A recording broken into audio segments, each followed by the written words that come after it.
what if there was a secret switch in the universe, and the moment you flipped it, everything in life just started working out better for you?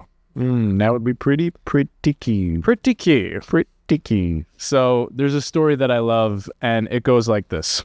One day, God comes down to Earth, this planet that he's created, and he just wants to check in on how his people are doing, how this planet that he's created is doing.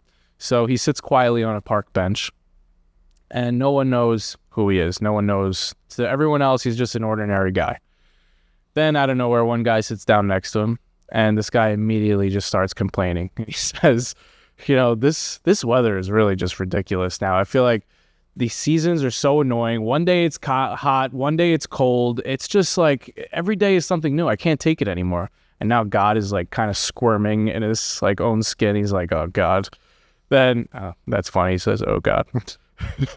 Then the guy goes on to say, and these birds chirping all the freaking time. I just want some peace and quiet. Is it so hard to get just a little peace and quiet in this damn city? And now God is like embarrassed, but obviously can't show it. He just like, awkwardly smiles, and then the man walks away. So then a few minutes later, another man comes and sits next to God.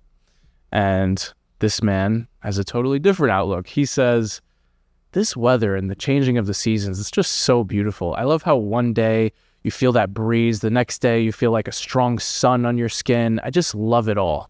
And now God's like a proud father. He's perking up. He's like, tell me more, baby. Let's go. And then the guy goes on to say, and these birds chirping, it's like a symphony. It's a symphony created by the universe. It's so beautiful. And now God is just super, super proud. Like he just made God's entire day. Now, the question is, when God returns home to his throne, when he's done with his little earth vacation, which one of those two men is God more likely to hook up with gifts in the future? Obviously, the second man. The choice is obvious. That's a pretty cool story. And obviously, this is a fantasy story. So, by the way, if you are someone listening that doesn't believe in God or whatever it may be, it's not. This really isn't about God. No, not at all. Or a religious podcast in that sense. It's more so to really point out this very common sense law. And you often hear like this law of karma, right? You often hear it with like, you do good and you get good, right? But the same is also true with like, when you focus on good, you see more good, right? And, Eckhart Tolle has this great quote. He says, acknowledging the good you already have in your life is the foundation for all abundance. Yeah. I feel like it's, for me personally, sometimes my mind finds it a lot easier to find the bad. Like there are times where it's really, really difficult for me to find any good. Like I'll wake up on the wrong side of the bed like a Krabby Patty. Yeah, you get Krabby. And it can be really, really difficult to practice this. Really difficult. Yeah.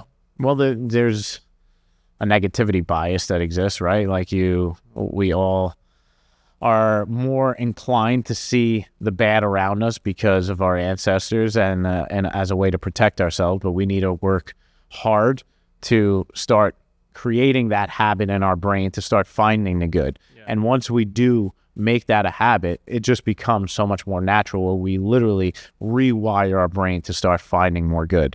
And I love that you also found some science to back this up for the podcast. So back in the 1990s, psychologist Richard Wiseman wanted to figure out why some people feel lucky while others don't. So he ran a simple experiment. He gave people a newspaper and told them to count how many photos were inside. But here's the twist. On page 2 of the newspaper, in big, bold letters, he printed a message that said, "Stop counting. There are 43 photographs in this newspaper." The people who believed they were unlucky just kept plowing through, stressing, counting every single photo one by one. But the people who considered themselves lucky spotted the message almost immediately, saving themselves a ton of time. So Wiseman's conclusion: lucky people aren't magical. They're simply more open and relaxed, so they notice more opportunities around them. Wow. That's really cool.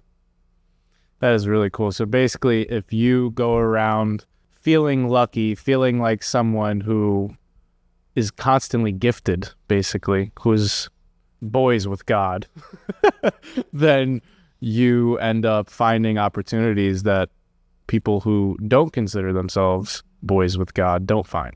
Yeah, absolutely. Or boys with the universe, whatever it is that you believe in. Yeah. It doesn't really matter. It's that cliche thing about like, what glasses do you have on when you're looking out through the world, right? Do you have those dark glasses where everything around you is doom and gloom, or do you have just not even rose petal glasses, but just clear glasses to see the actual good that's happening around you?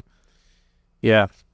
But sometimes, like you said, it's hard to see that good, and you experience that sometimes. So we're going to go to the call to action now, and rather than just go the typical route of like, all right, count 3 things you're grateful for, which is a phenomenal exercise that people can get in the habit of. It's a weak call to action. But we want the call to action to be for when our brains are finding it extremely difficult to come up with things we're grateful for because we're in a pretty shitty mood. Yeah. What do you got for us? So it's a stoic practice called negative visualization. When your brain is finding it impossible to find something to be grateful for. Like, for example, me and Nick go on gratitude walks where basically the point of a gratitude walk is you walk together and you just keep bouncing back and forth things that you're grateful for. And there'll be times where Nick asks me, what are you grateful for today? And I'm in such a crabby mood that my brain, like I go into the file cabinet of my brain and I'm like searching for something to be grateful for, and nothing comes to mind at all. And I literally tell Nick, yo, I literally can't think of a single thing to be grateful for. That's where negative visualization comes in, this stoic practice. Basically, instead of actively trying to seek out things that you are grateful for, you do the opposite. You strip away all the things that you're taking for granted. So you strip away the basic things that you already have. So you close your eyes and you imagine what it would be like, let's say, to lose someone that you love, or to lose the food that is so readily available to you, or to lose your home, or to lose your sense of hearing or sight, to lose the things that you take for granted on a daily basis. And then once you strip all that stuff away from your life and realize, you open your eyes and you realize, wow, like I really have a lot more in my life, a lot more to be grateful for than I thought. It's a mental like Jedi trick that I play on my brain when it's in that really negative state.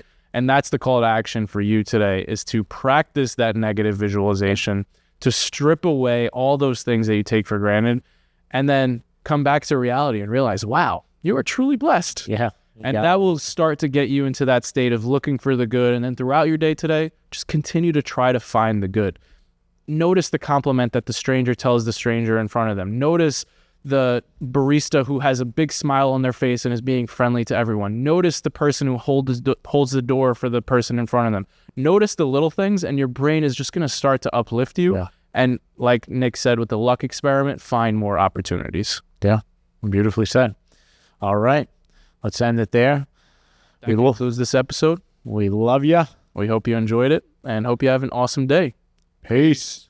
Thank you so much for listening all the way to the end. If you're new here, we share daily mindset motivation in 10 minutes or less. So if that's your vibe, hit subscribe or just check out another episode right here.